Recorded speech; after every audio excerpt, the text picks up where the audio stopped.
Welcome to this session. In this session, we will look at PowerPoint as a concept, as an idea, and introspect it, and look at why PowerPoint is so important in today's world. What does it mean, and why it's important for you to know how to use PowerPoint better.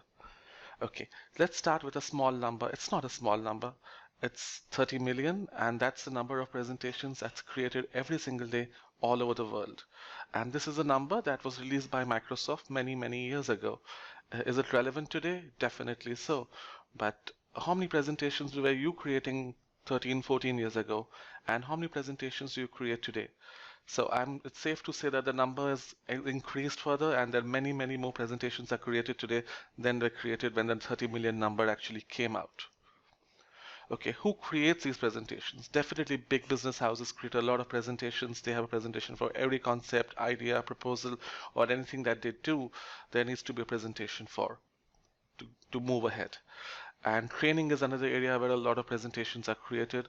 Almost every presentation training every training session has a presentation slide deck accompanying. Education is also another sector where many, many presentations are used, and nowadays education does not only mean higher studies, even right down to the kindergarten level, to higher levels, higher studies, and post-graduation. Presentations are used almost everywhere.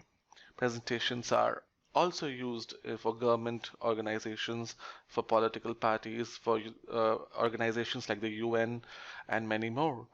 And where else are PowerPoint presentations used or any sort of presentations used? Marketing, medicine, law, and religion. So what is the use of going and telling you where presentations are used, why it's important, what's happening in the world around us? Because as you may have realized by now, we are living in a world that is surrounded by PowerPoint. Almost everywhere you look, you'll find something to do with a PowerPoint presentation. In any sphere, if you're in the field of education, you're running in your own small business, or you are working in a large firm, or even if you do social service, or you're working for the government or a non-governmental organization, safe to say, whatever you're doing, PowerPoint is important to you. And developing and learning PowerPoint skills is going to be very, very important because you are expected to deliver presentations, create presentations, attend presentations, and PowerPoint as the center of all of that. Explore more concepts at InDesign.com. InDesign. Make better presentations fast.